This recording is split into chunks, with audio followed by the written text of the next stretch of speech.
ఇలాంటి నాయకుడు దగ్గర పనిచేయడం గర్వంగా అనిపించిందండి నాకు కూడా. 2021లోట తెలుగుదేశం పార్టీ చంద్రబాబు నాయుడు గారిని తప్ప మిగతా ఎమ్మెల్యేలందరినీ కూడా అసెంబ్లీని సస్పెండ్ చేశారు జగన్ గారు. అధ్యక్ష, మీరందరినీ దయచేసి సస్పెండ్ చేసే కార్యక్రమం వెంటనే చేసేయండి.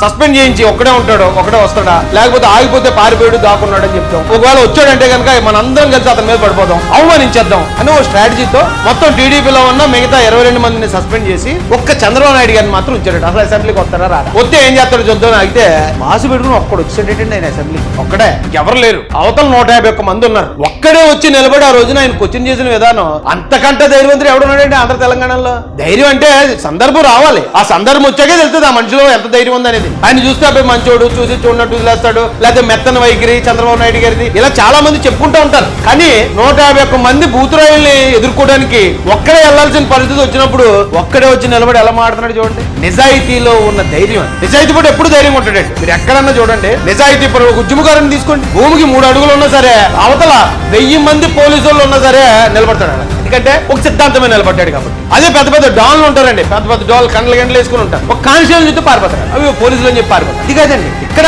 ఆ నిజాయితీలో ఉన్న ధైర్యం. చంద్రబాబు నాయుడు గారు ఆయన ఏం తప్పు చేయలేదు కాబట్టి, తప్పు చేస్తున్నారు అవతరాలు చేస్తారు కాబట్టి అడగటానికి ఆ ధైర్యం ఆ నిజాయితీని. కానీ ఇక్కడ జగన్మోహన్ రెడ్డి గారు వెనకాల 11 మంది ఉన్నారు. 11 మంది ఉన్నా సరే వాళ్ళు ఏ ప్రశ్న అడుగుతారు? లడ్డూ కల్తీ గురించి మాట్లాడతారేమో, లిక్కర్ స్కామ్ గురించి మాట్లాడతారేమో, డెడ్ బాడీ డోర్ డెలివరీ గురించి అడిగేస్తారేమో, లేదా అవినాష్ రెడ్డిని ఎందుకు వెనకేసుకొచ్చి అంటారేమో. ఇవన్నీ నేను దొరికిపోతాననే ఉద్దేశంతో అతను అసలు అసెంబ్లీకి వెళ్లకుండా పారిపోయి ఇంట్లో కూర్చుని అక్కడ ఒక మైక్ పెట్టుకుని మీరు అసెంబ్లీలో పొడిచేయండి, ఎక్కడి నుంచి మేము చప్పలు కొడుతుంటామని చెప్తున్నాడు.